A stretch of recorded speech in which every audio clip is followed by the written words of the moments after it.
High, আমি অপর্ণা। আজকে দেখো আমি ধনেপাতা কাঁচা লঙ্কা আদা দিয়ে মাছের ঝোল করেছি। ঝোলটা খুব ভালো হয়েছিল। কেন ভালো হয়েছিল চলো দেখতে থাকো। তো আমি প্রথমেই তেল গরম করে জিরে ফোড়ন দিয়ে দিয়েছি। তারপর জিরেটা যখন ভালো করে ভাজা হয়ে গেছে, বেশ সুন্দর একটা স্মেল বেরোতে শুরু করেছে, তখন আমি নুন হলুদ মাখানো রুই মাছগুলো একে একে দিয়েছি।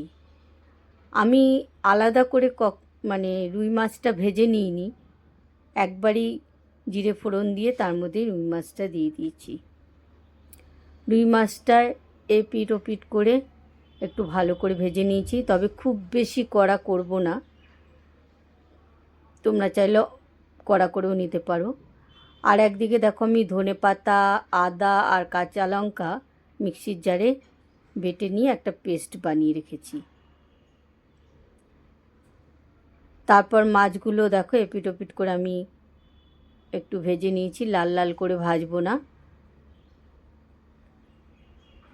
সবগুলো আস্তে আস্তে উল্টেছি, যেহেতু একবারেই সব মাছগুলো দিয়ে দিয়েছি তাই একটু সাবধানে উল্টাতে হচ্ছে।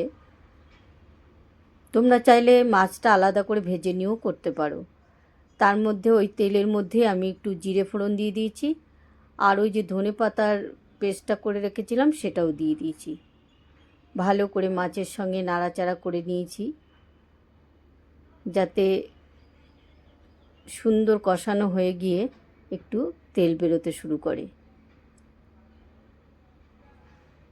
দেখো খুব ভালো করে আমি কষানোর জন্য নুন হলুদ দিয়ে দিয়েছি, আর সামান্য একটু জল দিয়ে দিয়েছি, দিয়ে ভালো করে কষিয়ে নিয়েছি যতক্ষণ না জলটা একটু শুকিয়ে আসে। ধনেপাতা খেতে তোমাদের কাদের ভালো লাগে জানাবে। আমার তো ধনেপাতা খেতে খুব ভালো লাগে, তবে আমার বড় মেয়ে খায় না ধনেপাতা। তো যাই হোক, আমি দেখো মাছের ঝোলটা অনেকটাই শুকিয়ে গেছে, একটু তেল বেরোতেও শুরু করছে সাইড দিয়ে। এবার আমি একটু পরিমাণ মতো জল দিয়ে দিয়েছি, তারপর একটা ঢাকনা দিয়ে দিয়েছি যাতে মাছগুলো ভালো করে সেদ্ধ হয়। শেষে নামানোর আগে আমি টমেটো সস দিয়ে দিয়েছি।